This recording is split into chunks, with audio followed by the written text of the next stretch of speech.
귀한 은혜가 충만한 귀한 시간 되길 간절히 소망합니다. 은혜를 입은 사람이라고 하는 제목으로 함께 말씀을 나누고자 합니다. 룻은 우리가 바라볼 때에 은혜를 받지 못한 모습으로 비춰집니다.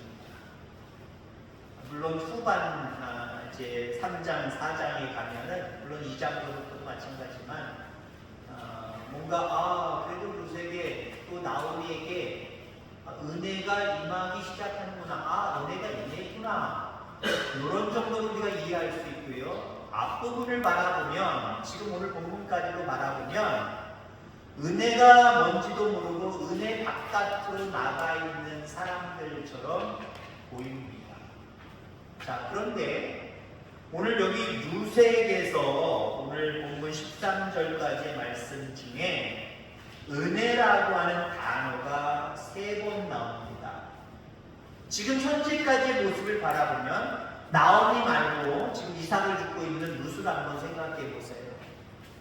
이방에서 온 한 남자를 사랑해서 결혼했는데 아이 없이 남편이 죽었어요. 그리고 시아버지도 죽었고 시아주버님도 죽었고 시어머니를 따라서 이방까지 왔습니다. 이방까지 와서 오자마자 하느님이 이삭 주셔서 겨우 입에 풀칠하는 모습이에요. 이 여인의 입에서 은혜라고 하는 단어가 사실 안 나와야 돼요. 근데 이 여인에게서 은혜라고 하는 단어가 3번 나옵니다. 2절 말씀에 보면은 모압 여인 룻이 나오미에게 이르되 원하건대 내가 밭으로 가서 내가 누구에게 은혜를 입으면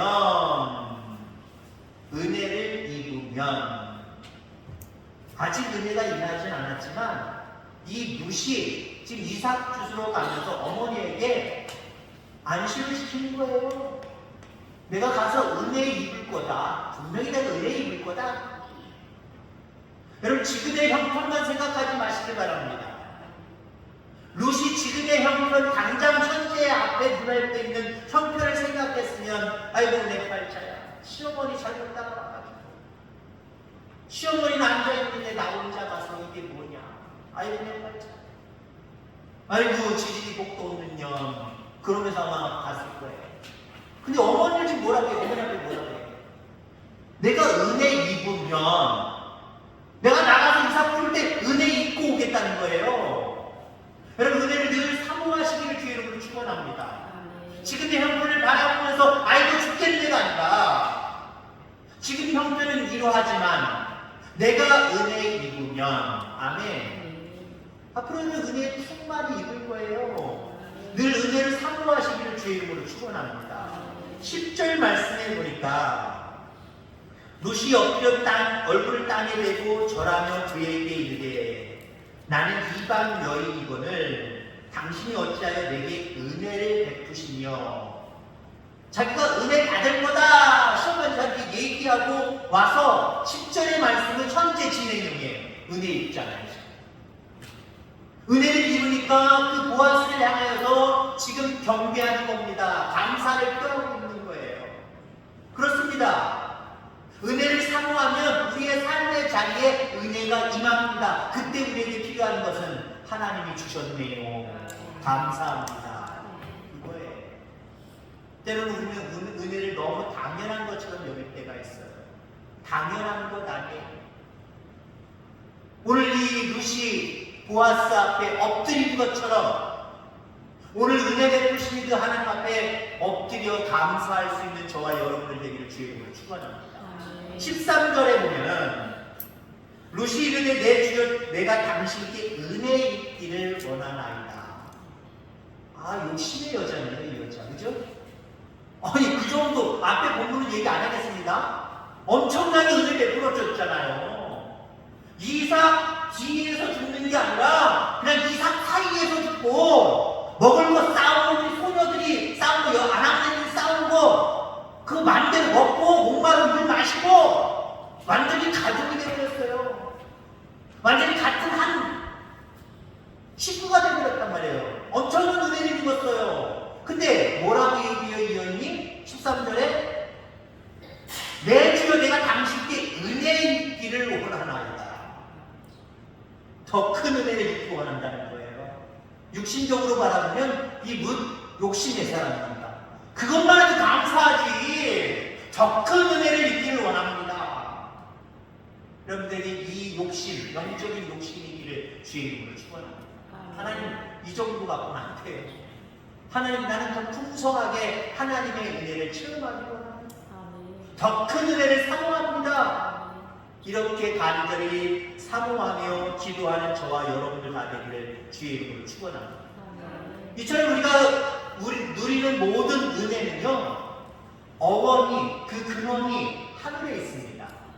하늘로부터 오는 거예요.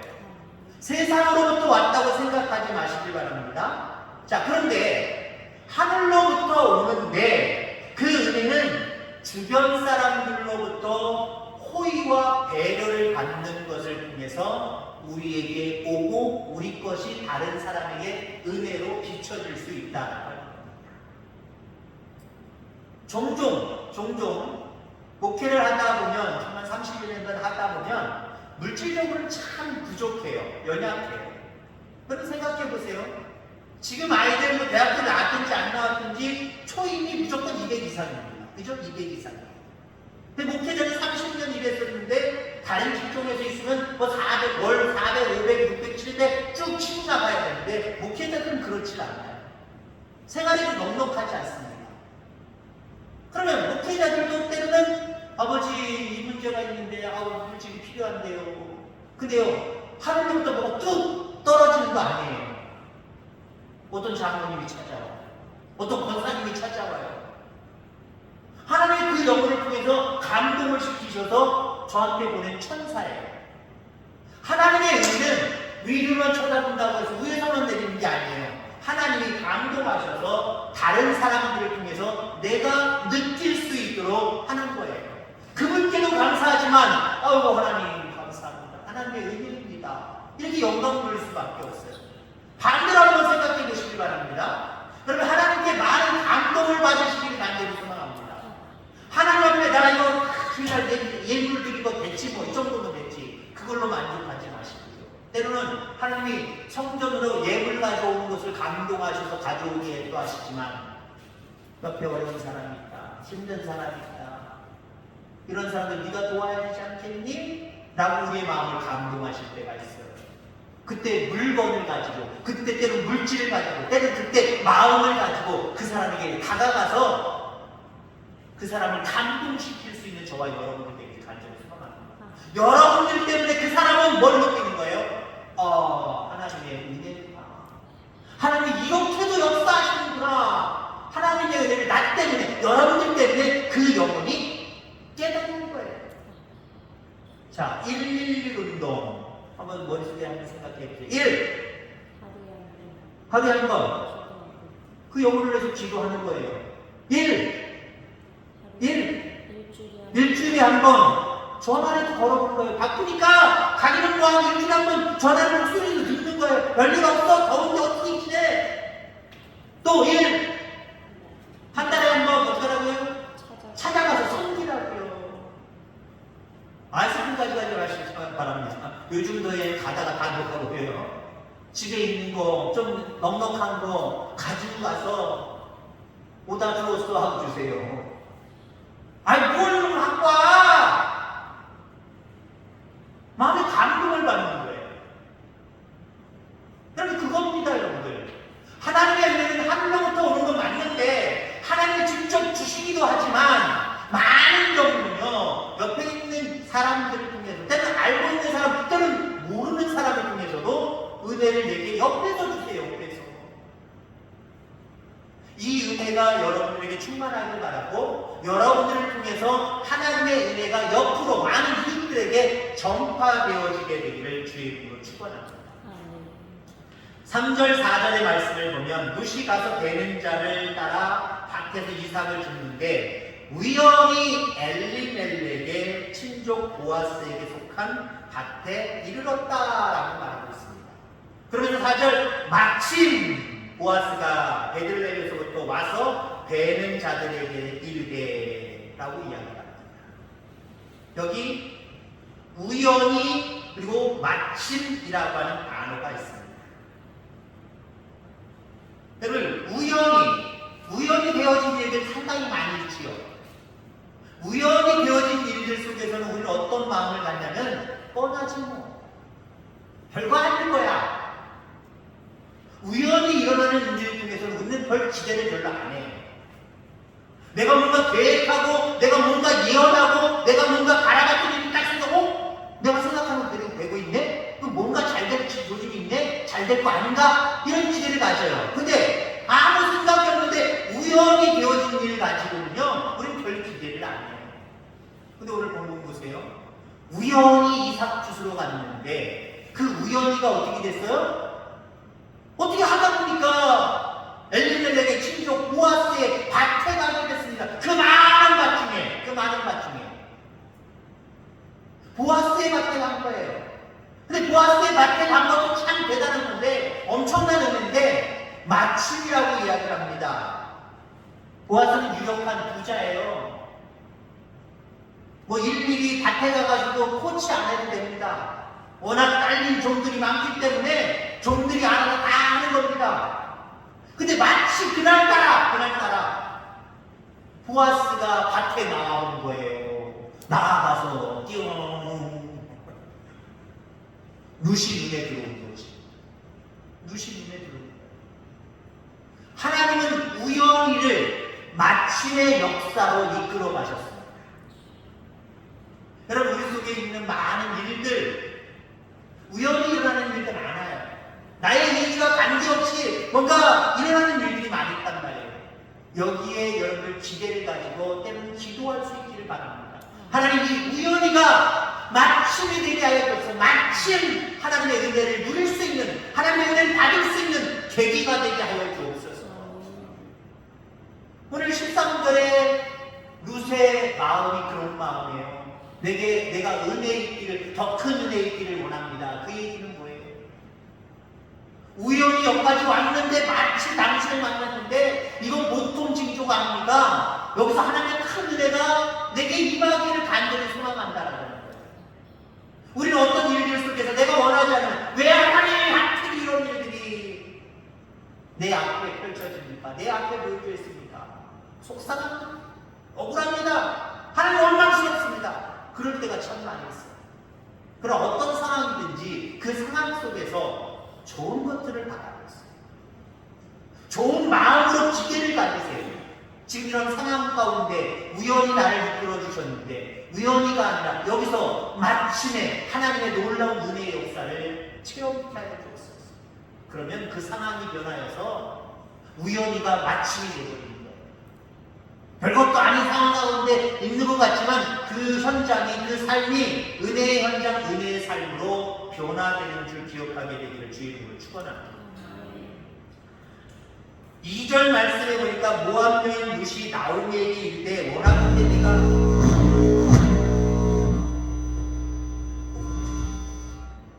아무것도 안 했는데 그냥 끄겠습니다. 제 소리 들리죠? 원하면 제가 목소리가 큽니다. 모압 여인 룻이 나오미에게 이르되 원하건대 내가 밭으로 가서 내가 누구에게 은혜를 입으면 그를 따라서 이삭이 죽겠나이다 하니 나오미가 그에게 이르되 내 따라 갈지어다 하매.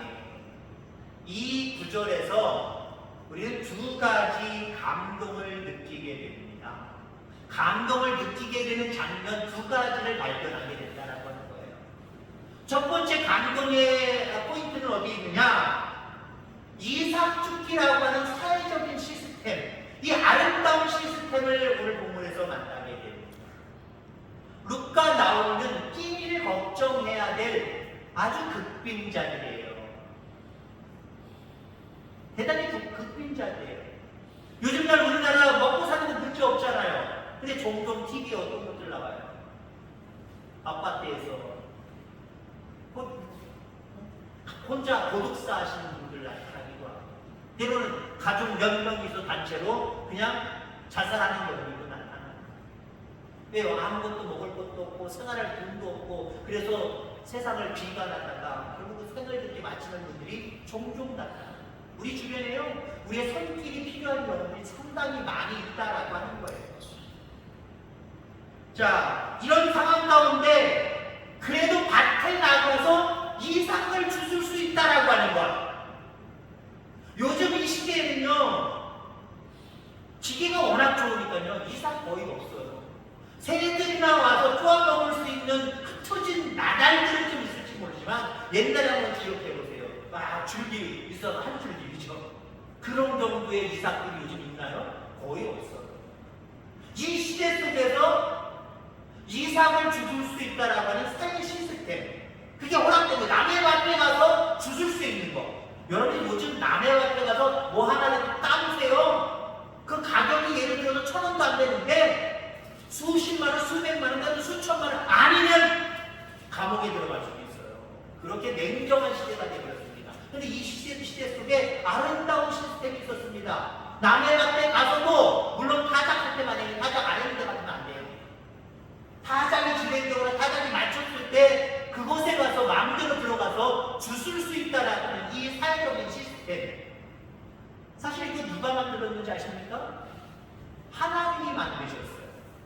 하나님이 만드셨다는 거예요. 레위기 19장 9절 10절에 보니까 너희가 너희의 땅에서 곡식을 거둘 때에 너는 밭 모퉁이까지 다 거두지 말고 내 떨어진 이삭도 줍지 말고 내 포도원의 열매를 다 따지 말고 내 포도원에 떨어진 열매도 줍지 말고 가난한 사람과 거리를 위하여 버려두라. 나는 너희의 하나님 여호와니라. 하나님이 만드신 게 왜 하나님이 만드신 게? 야, 하나님이 이런 아름다운 제도를 만들어 놓으셨구나. 오래전부터 저 레위기 시대부터 이런 제도를 만들어 주셨구나. 여러분, 가난한 자, 연약한 이웃, 불쌍한 사람들을 위해서 내 것을 좀 흘리는 이것이 여러분들 다른 사람들에게 은혜를 받게 하는 모습이에요.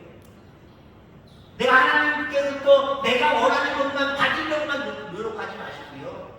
내게 주신 은혜를 자꾸 옆으로 흘려버릴 수 있는 저와 여러분들 다 되어지기를 주의 이름으로 축원합니다. 그다음에 오늘 본문에 야 이런 아름다운 시스템이 있었네. 그런 감동 포인트가 있고요. 또 하나 이걸 그대로 순종하는 사람을 우리는 발견하게 된다라고 하는 거예요. 보았습니다. 보았습니다.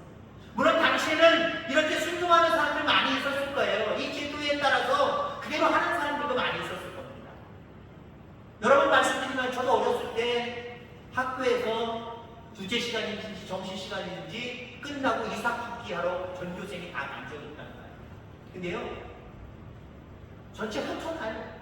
흩어는 어느 학년이 어느 반이 더 많이 모았나 그것도 때는 시상합니다. 노트 하나씩 주거나 연필 하나 주거나 시상합니다. 근데 밭을 잘 골라요. 밭을 잘 골라요. 어떤 집에 가면요 뭐 내 모퉁이에 남기지도 않았을 뿐만 아니라 주술 게 별로 없는 집이 있고요. 어떤 집은요 수지 많은 거예요. 수두룩해요. 고개 어깨만 숙였다면 막 주술 게 많아요. 왜 그럴까요? 이거 왜 그럴까요?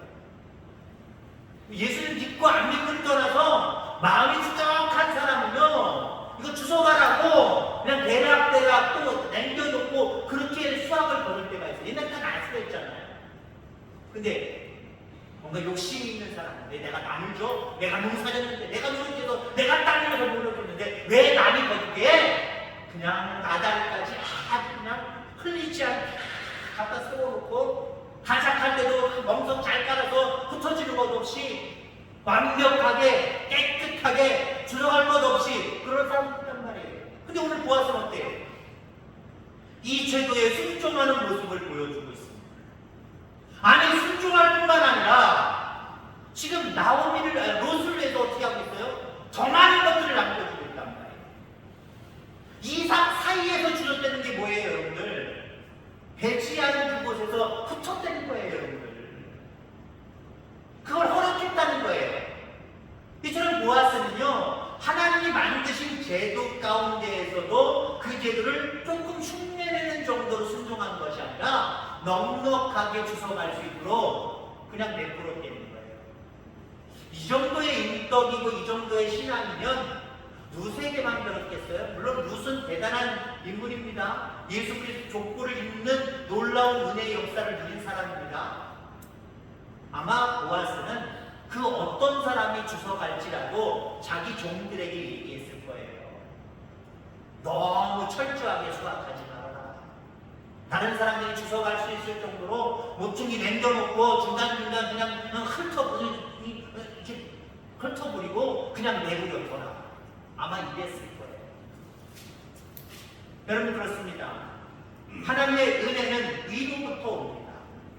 위로부터 오지만 하나님은 우리 가운데 이삭 죽기라고 하는 아름다운 그 놀라운 은혜의 역사를 우리에게 지금도 허락하셨습니다.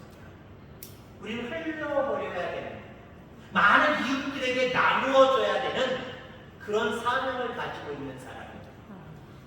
보아스처럼 순종하시겠습니까? 순종하지 더 깊이 들어가서 순종하시겠습니까? 아니면 그 당시에 욕심 있는 사람들처럼 나는 그렇게 못돼요. 아까워 죽겠어요. 하나님 나한테만 더 주시기만 하세요. 다른 사람 나는 모르겠어요. 자기들이 알아서 살아가는 거지. 그렇게 하고 욕심 부리겠습니까? 그럼 그 사람에게는요, 위로부터 오는 은혜도 없고 옆으로부터 오는 은혜도 하나도 없어요. 그러나 보아스처럼 우리는 많은 이웃들에게 나누어주는 삶을 살아가야 돼요. 그런데 많은 사람들이 하나님의 은혜를 나를 통해서 받게 될 것이고 감동하게 될 것이고 결국 우리가 전도하려고 하는 그 목적들을 분명하게 이루게 될 줄 분명히 있습니다. 또 룻을 통하여서는 우리는 어떤 결론을 맺을 수 있냐면 늘 하나님의 은혜가 내게 있을 것을 기대하고 살아가시길 간절히 소망합니다. 지금의 형편만 바라보지 마시기 바랍니다. 형편 너머에 나에게 역사하실, 부어주실 은혜를 기대하시길 바랍니다. 그리고 그 은혜가 임했을 때 넓은 바다만 내 주머니에다 넣지 말고 이 모든 것들이 하나님이 주신 은혜구나. 사람을 통해서, 이웃을 통해서, 옆 사람을 통해서 하나님 내게 이런 은혜를 주시는구나. 하나님 앞에 감사하시길 바랍니다. 하나님 내가 더 큰 은혜를 입기를 원합니다. 라고 사모하는 그 마음을 가지고 기도하시길 바랍니다. 이렇게 보아스와 룻의 삶을 여러분들이 다 혼합을 해서 한번 생각해 보세요. 이런 삶을 살면 어떤 은혜가 임할까요? 보아스도 육적으로도 더 은혜 받았을 뿐만 아니라 복을 받았을 뿐만 아니라 룻을 아내로 맞이했잖아요. 결국 예수 그리스도 그 족보 가운데 조상이 됐습니다. 이건 영적인 축복이거든요. 보아스는 보아스대로, 룻은 룻대로 이 은혜의 관념 속에서 하나님 앞에 온전하게 아름다운 모습을 보였기 때문에 이 두 사람은 영육간에 그 누구도 비교할 수 없는 엄청난 은혜를 받을 거예요. 이 은혜가 여러분 욕심나지 않습니까? 룻처럼 사모하며 살아가시기를 바라고 보아스처럼 늘 옆에 있는 사람들 생각하면서 나눌 수 있는 그러한 결단으로, 그러한 순종으로 살아가시길 바랍니다. 그래서 여러분들에게도 헤아릴 수 없는 크신 은혜가 풍성하게 내려지게 되기를 주의 이름으로 축원합니다. 하나님 감사합니다.